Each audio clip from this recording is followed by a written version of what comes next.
Vērši, jūsu februāra enerģijas ir tieši šeit, man rokās.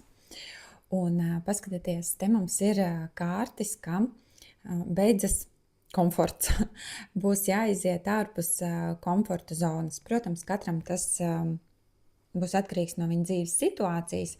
Kādam tas var pateikt, kam ir risks izdegt darbā, ka jūs ļoti daudz cenšaties atdot savus resursus, lai nopelnītu vai lai dabūtu atzinību, un tas var novest jūs pie kaut kādas tādas iekšējās tukšuma sajūtas, ka jūs nesaņemat beigās to, ko jūs gaidījāt, vai tieši ir jāiztērē nauda, lai pēc tam veseļotos. Otrs, ko tas var nozīmēt, ka ja jums ir bijis kaut kāds periods, kur jūs bija viss stabili, viss paredzami, viss saprotami, tad tur var atnākt kaut kādas pārmaiņas. Ja, piemēram, ja jūs bijāt bez darba, tad šis process beidzās. Ja, ka jūs izējat atkal darbā, vai ka bijāt bērnu kopšanas atvaļinājumā un bērns sāk iet dārziņā, vai ka jūs ilgi sēdējāt vienā vietā darbā, kur nekas nemainījās, tad tagad būs kaut kāda pāreja. Nav teikts, ka tas ir slikti, jo tieši visas pārmaiņas jau vienmēr ir uz labu, jo tās mūs ved kaut kur citur mūsu attīstībā uz augšu. Tā kā kaut kas beigsies atkarībā, kas ir aktuāls jūsu dzīvē.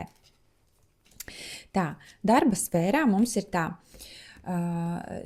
Te mums ir ļoti tāda pozitīva kārts, ka kaut kas ļoti labi izdosies, vai jums sanāks, vai jūs jutīsiet, kā jūs novērtē, vai būs kaut kāds labs projekts, ko izdosies, vai iesākt, vai finišēt, uzvara. Bet sākumā tas var šķist kaut kā tā, kad jūs negribat to darīt, piemēram, jums uztic kaut kādu darbu, un jūs tā, nē, priekš kam, un izrādās, ka tas jums nāks par labu.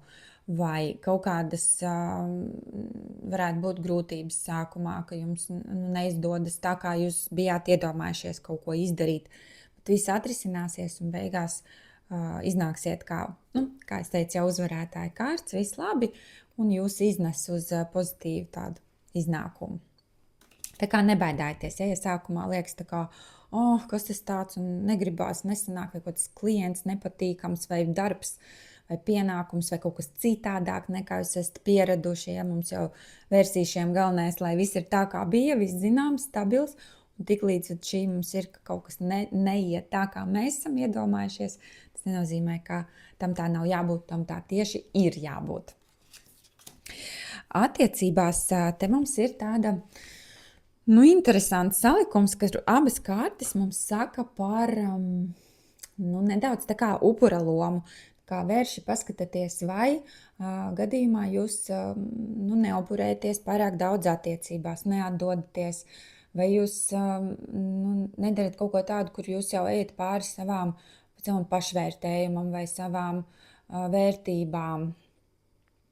Varbūt, ka ir laiks kaut ko pamainīt attiecībās, un atkal jūs gribat pieķerties tam vecajam un neatdot, lai viss ir tā, kā mēs zinām, lai nedod Dievs nekas jauns neienāk, bet jaunas vēsmas grib ienākt, un te jums ir jāpaskatās, lai nav tā, ka jūs nepiekrītat kaut kam, kas nāk jaunais jūsu dzīvē. Tie, kas ir vieni paši vērši, ja jums sāksies februārī attiecības, diez vai tās būs veselīgas vai izdosies izveidot ilgstošas, skaistas, tīras, gaišas attiecības. Kā šeit mums ir tādas neviennozīmīgas enerģijas. Tā. Vai arī jūsu partneris varētu būt upura lomā, paskatieties, vai jūs neesat kaut kā pārāk diktators attiecībās vai nospraužat, ka visam jābūt tieši tā un nespējat ieklausīties otrā cilvēkā. Tā kā katram, protams, citādāk būs. Un ziņa no jūsu sargaņģeļiem ir pievērsties iekšējai pasaulē, vairāk meditēt, ieklausīties intuīcijā. Ja jums ir jāpieņem lēmums, tad tas būs nevis caur prātu, nevis caur loģiku, bet caur iekšējo sajūtu. Tā nav labs laiks, lai kaut ko aktīvi darītu, vairāk ir jāstrādā ar sevi un jāuzticas tām zināšanām, kas jums nāk. Tā kā, lai jums brīnišķīgs izdevies februāris, mīļie vērši!